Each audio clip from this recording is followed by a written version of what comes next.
Good morning and welcome back to Football Morning Show. Memasuki hari kedua di tahun 2026, tentunya kita harus mengawali dengan semangat yang menggebu-gebu dan positif. Buat kalian yang sudah langsung masuk kerja di hari kedua tahun baru ini, jangan berkecil hati my friend ya. Itu merupakan perjalanan untuk kita menuju kesuksesan. Kita jalanin aja. Oke my friend, seperti gua yang akan menemani kalian di pagi hari ini agar tetap semangat ya. Pertama-tama kita ingin mengucapkan bela sungkawa dulu dan juga deep condolence untuk salah satu penonton kita yang dengan username Dita Hafiz bergabung di kolom komentar. Dia cerita baru saja kehilangan istri tercinta ya. Al-Fatihah untuk Dita Hafiz. Dan juga kita harap keluarga yang ditinggalkan bisa diberikan ketabahan. Dan gue ingin shout out juga untuk pegawai catering di Cempaka Putih. Nah semangat ya, masaknya, packagingnya. Dulu gue pernah punya restoran yang bangkrut, jadi gue paham sekali nih mungkin ya pekerjaan dari kawan kita ini. Dan terakhir juga ada kawan kita yang merupakan tukang sapu di kapal pesiar. Ya, buat kamu yang merupakan tukang sapu di kapal pesiar, tetap semangat my friend. Karena kan kapal pesiar itu biasanya tamu-tamunya kan berduit. Nah, jangan sampai kamu bau badan ya. Ini pesan-pesan dari gua. Jadi, gua saranin untuk lo my friends yang berprofesi sebagai tukang sapu di kapal pesiar untuk pakai Rexona Ice Cool yang akan memberikan kesegaran jauh lebih nice dream ya. Dengan teknologi amino aktif yang akan memberikan proteksi 3 kali lebih bagus, lebih tinggi, lebih mantap, lebih cihui ya dari keringat, bau badan dan juga noda di baju kalian. Biasanya kalau staff di kapal pesiar tuh punya seragam ya. Ya jangan sampai seragamnya berkerak ya. Lu pakai Rexona Ice Cool dulu my friend ya. Karena memang ini cocok sekali untuk para my friends yang memiliki aktivitas fisik, suka berolahraga dan sering berada di luar lapangan. Oke, itu dia buat sapa-sapanya ya. Dan kita hari ini akan langsung masuk ke berita utama yang sangat-sangat mengejutkan. Terjadi di hari pertama dari tahun 2026. Chelsea secara resmi berpisah dengan sang manajer Enzo Maresca. Aduh, ini gue udah merasakan gejolak yang terjadi ya dari sejak sebulan terakhir lah ya, terutama karena memang dari 8 pertandingan terakhir hanya 1 laga yang dimenangkan oleh Chelsea. Jadi ada rentetan tren buruk yang tercipta sehingga membuat turbulensi dari hubungan dari Enzo Maresca bersama manajemen Chelsea. Kita coba runtut dulu ya. Pada 12 Desember, Maresca ini sebenarnya dianugerahi gelar Barclays Manager of the Month. Karena memang penampilan Chelsea di bulan November ini berbanding terbalik, sangat-sangat nice dream berbanding dengan penampilan di Desember ya. Dan realita yang terjadi adalah 3 minggu berselang, he's gone. He's officially gone. Jadi kalian bayangkan betapa cepatnya ini terjadi ya. 3 minggu yang lalu sebagai konteks dia tuh manajer terbaik ya di bulan November ya.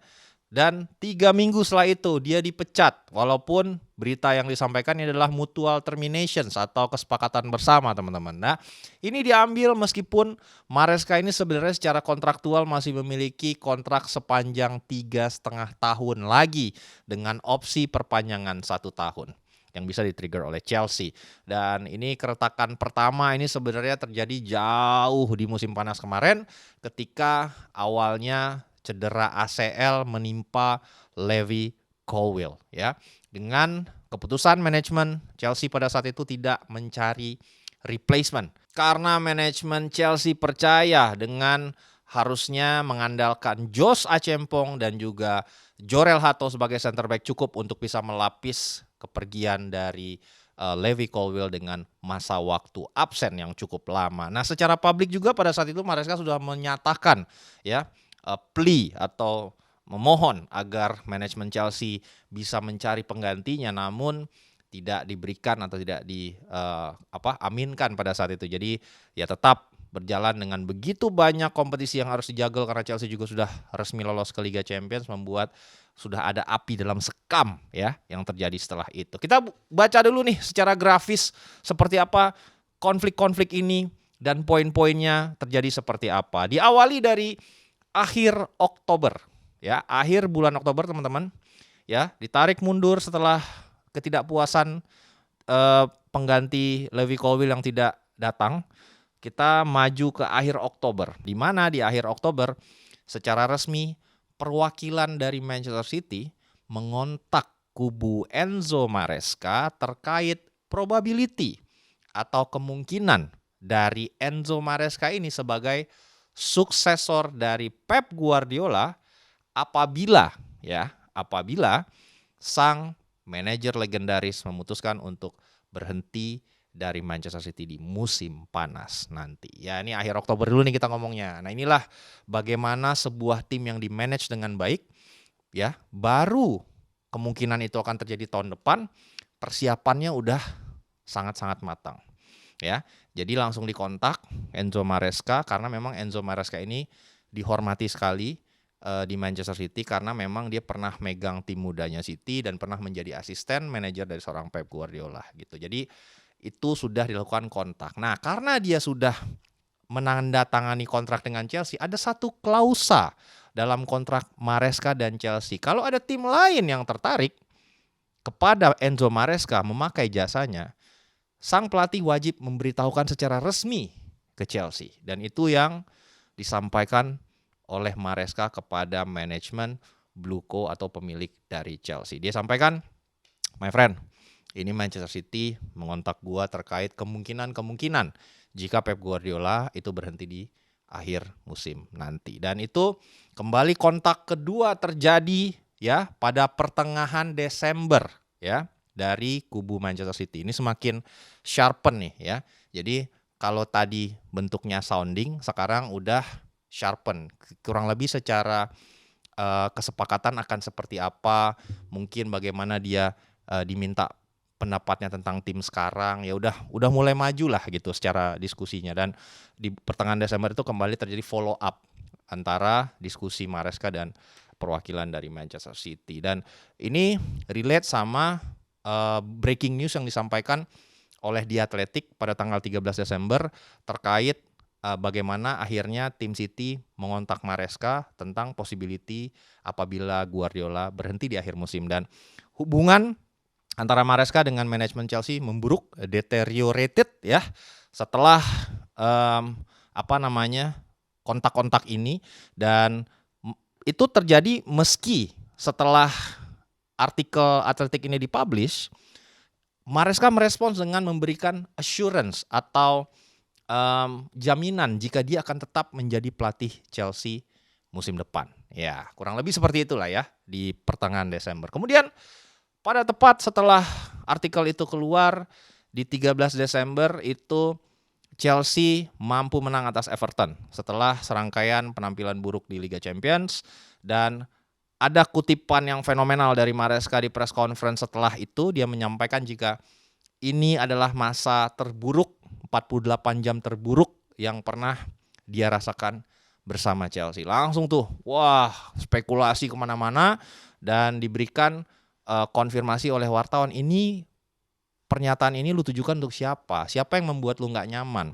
Apakah manajemen, pemilik Chelsea? Itu yang ditolak oleh Maresca untuk dijelaskan secara eksplisit, teman-teman. Dan akhirnya pada tanggal 30 Desember kemarin yang terjadi bertepatan setelah pertandingan Chelsea imbang atas Bournemouth, Maresca menolak melakukan tugas media. Jadi dia nggak mau memimpin atau hadir di post-match press conference dengan alasan sakit, di mana disampaikan juga oleh Fabrizio Romano setelah pertandingan, terutama setelah tengah malam, keputusan dari Maresca sudah bulat untuk berpisah dengan Chelsea Football Club. Dan benar adanya dia disampaikan kurang lebih keputusan itu pada tanggal 1 Desember kepada pemilik klub untuk akhirnya terjadilah kesepakatan mutual agreement ya. Mutual agreement di mana dia tidak dipecat, dia juga tidak mengundurkan diri. Jadi kedua belah pihak bersepakat untuk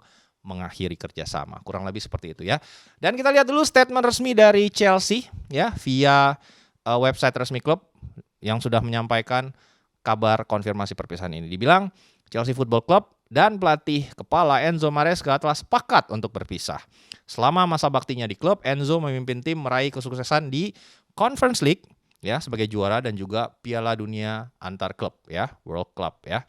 Dan pencapaian tersebut akan tetap menjadi bagian penting dari sejarah terbaru klub dan kami mengucapkan terima kasih atas kontribusi Enzo Maresca kepada klub. Dengan sejumlah target penting yang masih harus diperjuangkan di 4 kompetisi termasuk kualifikasi ke Liga Champions untuk musim depan, kemudian juga Enzo dan klub meyakini bahwa perubahan ini memberi tim peluang terbaik untuk mengembalikan musim ke jalur yang benar. Kami mendoakan yang terbaik bagi Enzo di masa depan. Itu yang disampaikan oleh Chelsea, seenggaknya ini bukanlah statement yang bitter ya gitu ya. Masih ada hangat-hangatnya sedikit lah kurang lebih ya. Dan ini sebenarnya cukup ironis ya.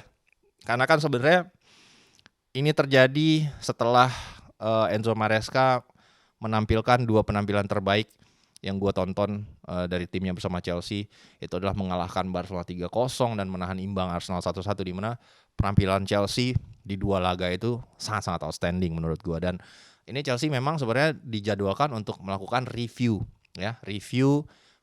performa dari Enzo Maresca sebagai manajer atau pelatih utama di akhir musim, memasuki marka ke-2 tahun kontraknya, untuk dievaluasi apakah masih sosok yang tepat untuk menahkodai tim ya.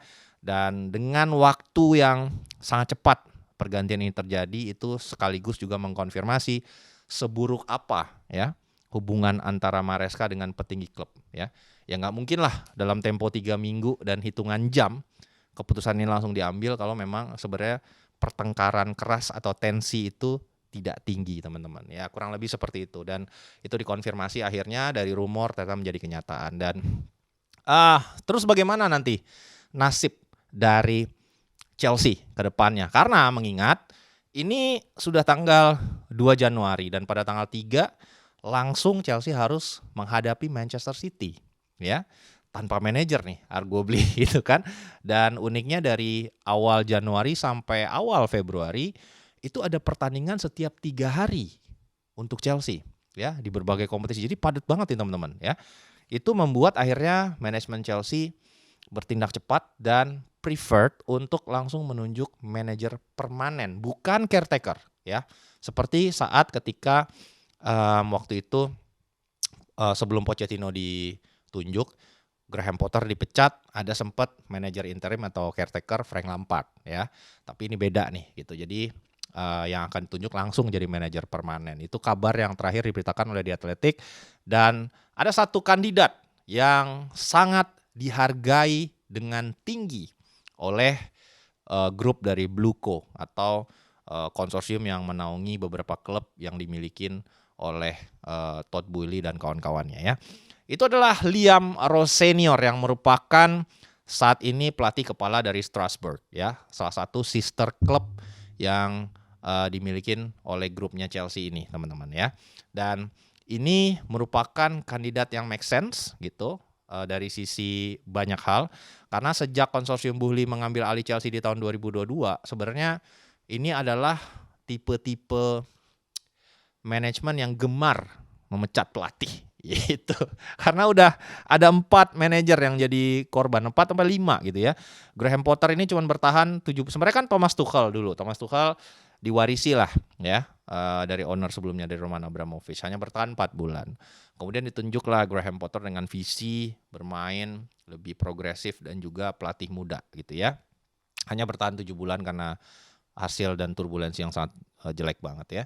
Kemudian masuklah manajer interim caretaker Frank Lampard, hanya bertahan 11 pertandingan gitu. Dan akhirnya dipilihlah Mauricio Pochettino yang bertahan selama 1 musim. Akhirnya itu juga dipecat. Dan terakhir ditunjuklah Enzo Maresca yang secara masa bakti under Blueco ini paling lama ya, 1,5 tahun atau 1,5 musim, teman-teman. Nah, sekarang kenapa Liam Rose Senior yang menjadi kandidat ya? Yang pertama kita lihat dulu secara CV dan track record siapa sih Liam Rose Senior ini. Dia pensiun di tahun 2018 sebagai pemain profesional dan memulai karirnya sebagai asisten dari Brighton U23, teman-teman. Jadi ini adalah orang Inggris ya, pemain Inggris yang karirnya tuh mid tier aja gitu ya. Tapi seperti kita ketahui banyak sekali pemain-pemain yang sebenarnya secara karirnya tuh biasa-biasa aja berubah menjadi manajer yang jago gitu. Dan dia kemudian bergabung ke staf kepelatihan Wayne Rooney ketika legenda Manchester United itu memegang Derby County ya. Dan dia sempat naik menjadi caretaker di tahun 2022 untuk memegang Derby County yang saat itu akhirnya memecat Wayne Rooney, dan kemudian dia naik menjadi head coach pertama kali itu di Hull City ya. Dia naik di Hull City sebagai pelatih kepala dan membawa Hull City itu promosi ke Championship, teman-teman. Dan kemudian pencapaian tertingginya itu adalah membawa Strasbourg itu bisa finish di posisi ke-7 di Liga Prancis dan akhirnya lolos ke UEFA Conference League. Nah, dari milestones ini itu yang membuat Liam Rowe Senior ini sangat-sangat dikagumi di manajemen Blueco, karena memang dengan seluruh keterbatasan dan pemain-pemain yang bisa dibilang quote-unquote isinya wonderkid aja, itu bisa membuat tim sister klubnya Chelsea ini lolos ke Eropa. Dan ada beberapa hal yang dipertimbangkan oleh manajemen Chelsea untuk akhirnya menunjuk Liam Rowe Senior sebagai suksesor dari Enzo Maresca yang paling possible. Nomor satu adalah aspek style of play. Jadi Liam Rowe Senior ini digadang-gadang atau dilihat sebagai manajer muda dengan pendekatan yang cukup progresif dari sisi style of play. Jadi bukan negatif football, kurang lebih seperti itu. Kemudian ada sinergi yang antar klub ya. Jadi secara administratif nih gampang ya, karena masih satu grup antara Strasbourg dan juga Chelsea. Untuk bisa mencomotnya secara kontraktual itu sangat-sangat mudah dan direct karena ini dimiliki oleh pemilik yang sama, teman-teman. Dan yang terakhir itu dari sisi merit atau kompetensi, dirasa apa yang sudah dia capai bersama Strasbourg membuat dia menjadi salah satu kandidat yang paling diunggulkan secara sosok gitu. Nah, apakah hanya Liam Rowe Senior saja? Tidak. Tentunya ada banyak nama-nama lain yang beredar, namun secara probability itu dibilangnya long shots. Kenapa? Karena situasi dari manajer-manajer yang saat ini diincar atau menjadi kandidat yang dirasa cocok itu masih terkait kontrak dengan tim yang lain, sehingga antara harus dibayarkan pesangon atau ditebus nilai kontraknya, membuat tentu ada beban finansial juga yang harus dipikirkan oleh manajemen Chelsea. Antara lain siapa aja nama-nama yang beredar? Kita mulai dulu dari yang paling pasti itu adalah Oliver Glasner, yang sebenarnya kontraknya dengan Crystal Palace juga akan berakhir di akhir musim ini, teman-teman, gitu. Dan belum ada konfirmasi perpanjangan. Dan ini secara profil juga cocok, muda, main progresif, bisa bikin Crystal Palace meraih berapa gelar ya di musim kemarin gitu, dan termasuk musim ini. Itu yang membuat dia sebenarnya fit secara kandidasi, namun dikonfirmasi oleh beberapa sumber terpercaya seperti The Athletic atau Fabrizio Romano, ini belum ada kontrak atau kontak dari manajemen Chelsea ke Oliver Glasner ya. Kemudian yang kedua, Cesc Fabregas, karena memang pernah menjadi legenda dari klub Chelsea, namun dikonfirmasi juga oleh sumber terpercaya di Italia, karena kita juga akan ke Como di tanggal 3, itu Fabregas itu fully fokus dengan proyek bersama Como ya. Ada beberapa nama lain juga yang tengah beredar seperti Andoni Iraola, ini manajer Bournemouth yang tampil cukup oke selama beberapa musim terakhir. Marco Silva yang juga akan habis kontraknya bersama Fulham di akhir musim. Roberto De Zerbi yang sekarang bersama Marseille. Kemudian Frank Lampard yang sekarang cukup bagus memanage Coventry City. Dan terakhir pastinya Antonio Conte yang pernah juga menjadi manajer Chelsea di periode sebelumnya. Jadi ini beberapa nama yang masuk dalam bursa pemilihan, namun dari sisi status sepertinya agak sedikit sulit ya ketimbang Rowe Senior yang kita sampaikan tadi, manajernya Strasbourg ya. Itu dari drama yang terjadi di Stamford Bridge, teman-teman, cukup panas sekali. Kita lihat nanti seperti apa update-nya. Pasti sudah terjadi pemilihan pengganti menjelang pertemuan kontra Manchester City. Kita lihat nanti dan akan kita update lagi besok ya.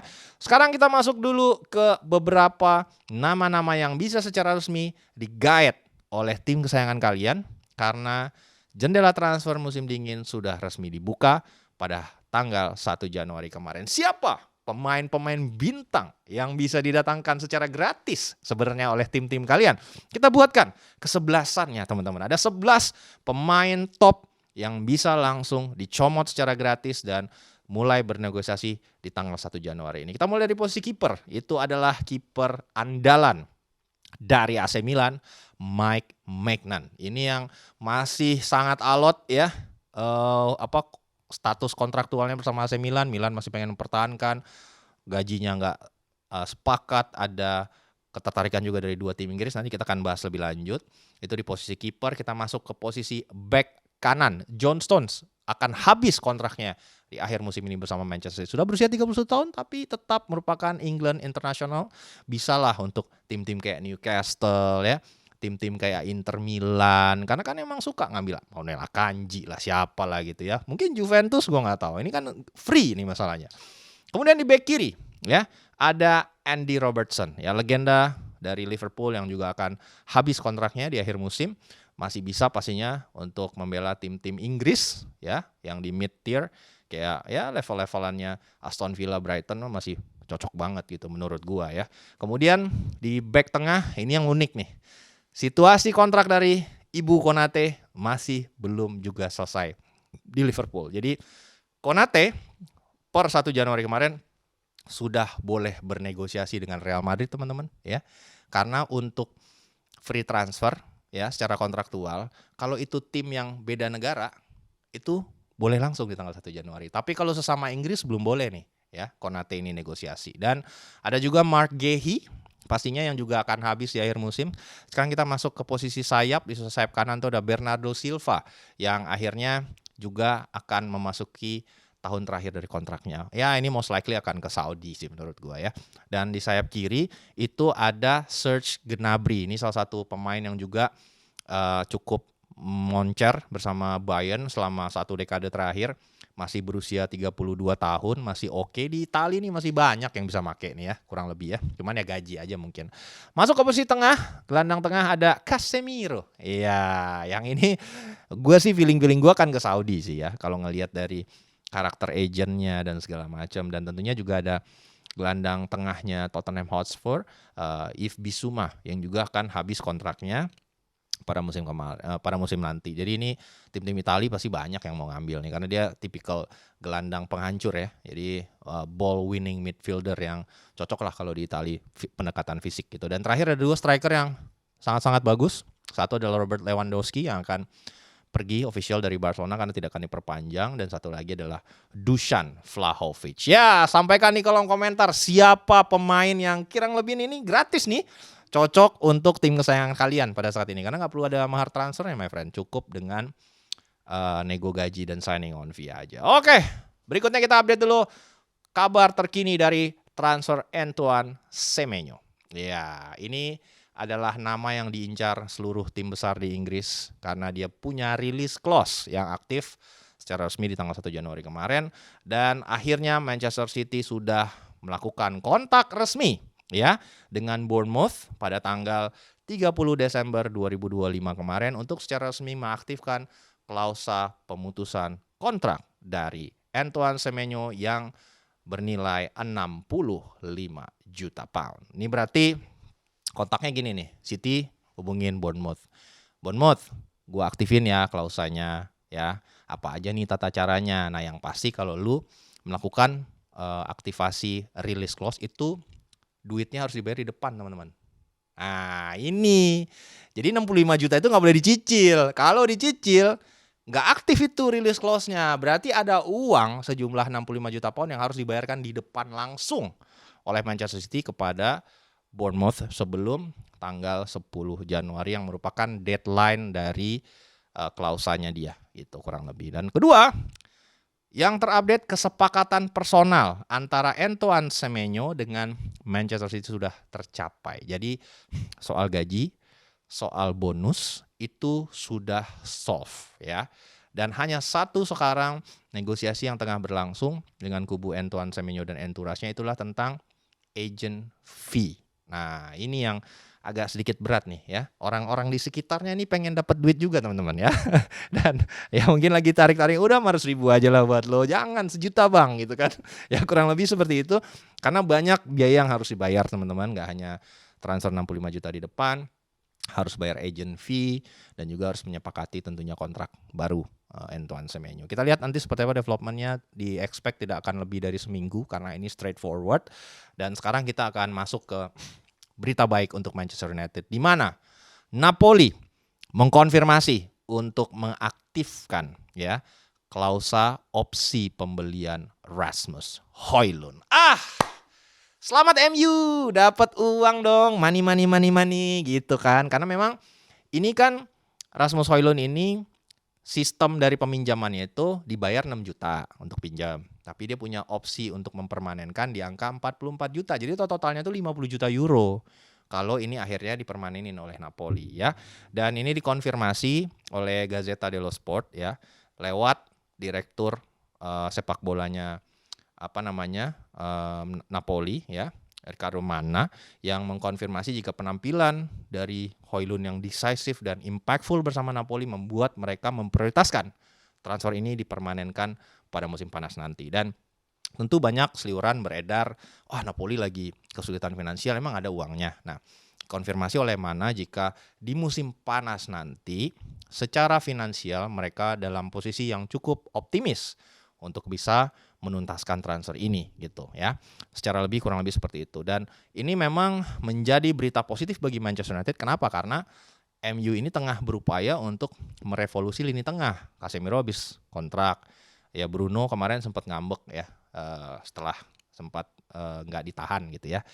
Kemudian Ugarte nggak meyakinkan penampilan. Jadi akan ada overhaul lini tengah yang dilakukan oleh Jason Wilcox ya, dan juga Omar Bereda memasuki musim panas nanti. Dan kandidat-kandidat yang akan diincar ini cukup mahal seperti Elliot Anderson dari Nottingham Forest dan nama-nama lainnya gitu. Jadi 50 juta euro langsung masuk kantong itu impactful banget jujur ya. Dan kalau ada satu nama yang sudah pasti dipermanenkan, ada nama yang ragu-ragu nih gitu kan. Itu adalah Marcus Rashford ya. Jadi disampaikan oleh Mundo Sportivo ya. Mundo Sportivo merilis berita ini jika Barcelona masih ragu-ragu untuk mempermanenkan transfer dari Marcus Rashford ya. Dan statusnya sekarang Barcelona ini memiliki klausa untuk mempermanenkan Marcus Rashford dengan harga relatif murah, cuma 26 juta pound sterling ya. Dan sebenarnya Rashford juga nggak tampil jelek ya, dari 24 penampilan sudah bikin 7 gol dan 11 assist. Jadi involvementnya ini cukup banyak, 18 gol kontribusinya dia ya. Dan apa yang membuat akhirnya Barcelona ragu-ragu untuk bisa mempermanenkan transfer Marcus Rashford itu ternyata karena aspek dari defensif dan juga aspek pressing game yang dibutuhkan oleh skema Hansi Flick dalam menerjemahkan posisi yang saat ini diisi oleh Marcus Rashford itu dirasa masih lemah gitu. Jadi sisi defensif dan sisi kontribusi pressingnya itu masih menjadi catatan kaki yang harus dia improve untuk bisa meyakinkan Barcelona mempermanenkan transfer dari Marcus Rashford. Karena memang Barcelona dalam kondisi keuangan yang sulit ya, memasuki musim panas. Jadi ada beberapa opsi area lain yang harus diimprove yang mungkin lebih urgent ketimbang membeli Marcus Rashford sebesar 26 juta pound sterling ya.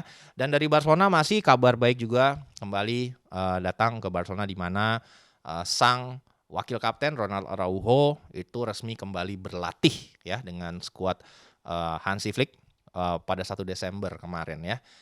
Pada hari Senin kemarin. Jadi dia minta cuti tanpa batas pada tanggal 1 Desember karena isu mental health, bulian online yang terjadi dan segala macam membuat dia his head is not in the right place. Dan Barcelona granted, yaudah lu mau cuti, kita berikan cuti tanpa batas, kita harap lu bisa kembali berada dalam status psikologi yang lebih baik. Dan sempat bahkan ada kabar beredar Araujo mempertimbangkan untuk pensiun karena isu dari mental health ini. Namun berita positifnya pada hari Senin kemarin dia sudah kembali berlatih dengan skuad Barcelona dan bahkan menyelesaikan sesi penuh ya. Kita harap dia bisa recover kembali. Dan Laporta memberikan dukungannya dengan statement jika jangan menyalahkan dia, tidak mungkin menang atau kalah di satu pertandingan sebagai sebuah tim disalahkan kepada satu individu saja. Itu yang disampaikan oleh Barcelona lewat Presiden Juan Laporta. Dan kabar kurang enak datang dari Madrid ya. Madrid harus kehilangan tuan muda Kylian Mbappe selama 3 minggu karena cedera lutut, teman-teman. Waduh, ini dikonfirmasi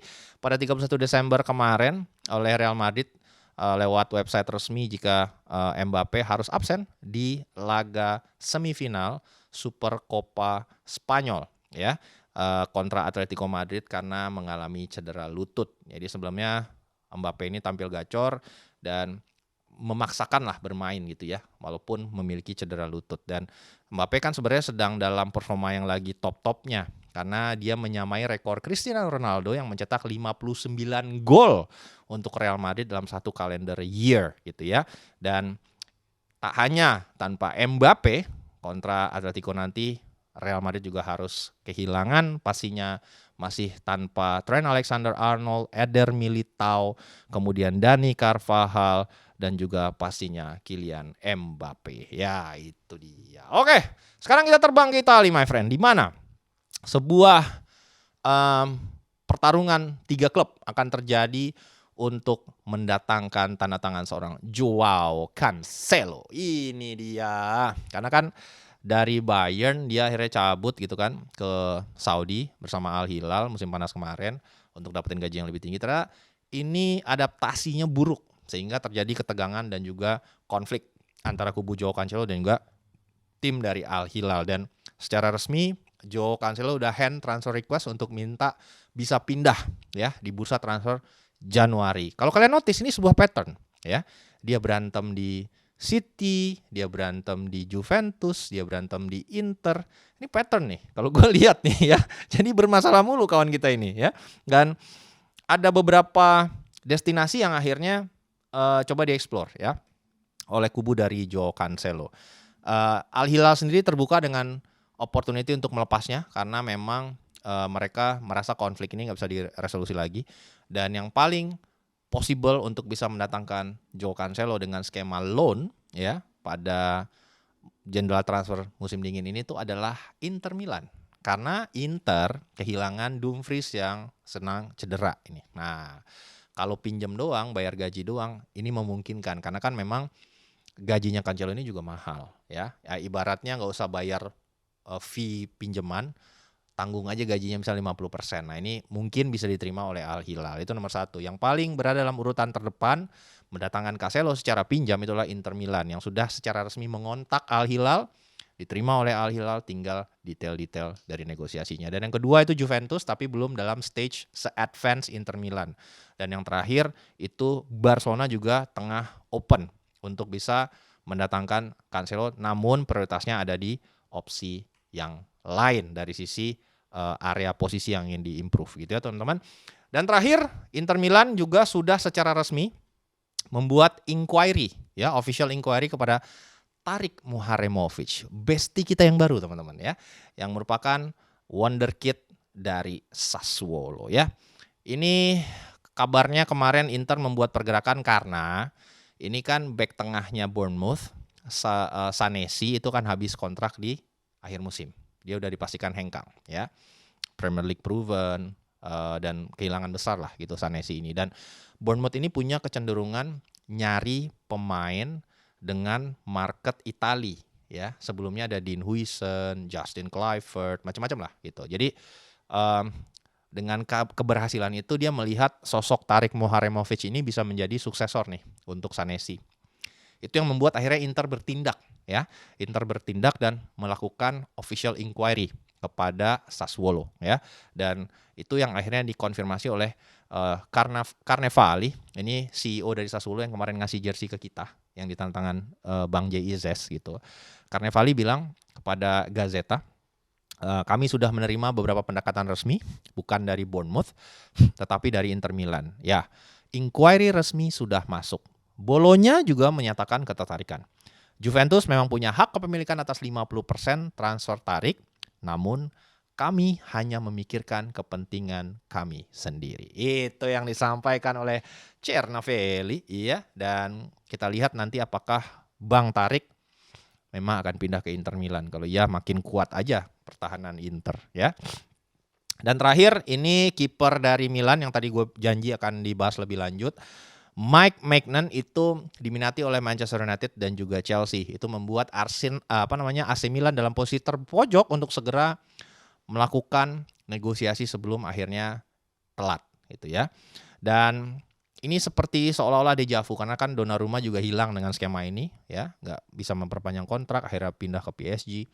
Negosiasi sebenarnya udah diinisiasi di musim panas tapi buntu teman-teman ya, karena permintaan gajinya Maignan ini gede, Milan nggak mau bayar mahal gitu. Dan ketertarikan Chelsea dan United ini men-trigger Milan akhirnya men-schedule meeting lagi dengan entourage-nya Maignan di tanggal 2 Januari nanti ya, setelah pertandingan Serie A lanjutan di paruh kedua musim. untuk bernegosiasi dan Milan siap menawarkan 5,5 juta euro ya peningkatan gaji untuk Maignan, dan kita lihat apakah akan terjadi kesepakatan. Karena untuk tim-tim dari Inggris, terkhusus Manchester United, posisinya itu harus memastikan dulu nasib dari Andre Onana. Apakah akan dipermanenkan oleh Trabzonspor sebelum akhirnya mungkin bisa mendatangkan Maignan sebagai opsi B atau nanti jadi penjaga gawang utama. Begitupun dengan Chelsea yang punya kiper banyak banget ya. Jadi kita lihat nanti apakah negosiasi AC Milan dan Maignan akankah berbuah positif atau tidak. Jika tidak ya dia harus pergi dengan status bebas transfer. Itu dia beberapa recap, breaking news, dan juga tentunya pergerakan-pergerakan di transfer musim dingin ya yang terjadi di awal tahun 2026 ini. Gua harap kalian bisa terupdate dan jadi bahan-bahan untuk nongkrong nih, jadi ada knowledge-nya gitu. Oke, ya seperti biasa my friend, gue sangat appreciate buat kalian yang sudah tentunya likes dan juga klik hype-nya biar ini kembali muncul di beranda. Karena kita harus memulai dengan gebrakan-gebrakan nih, dan gue janji akan ada beberapa inovasi yang akan tetap kita lakukan di 2026 agar channel ini tetap berkembang lebih baik lagi. And as always my friends, have a lovely day.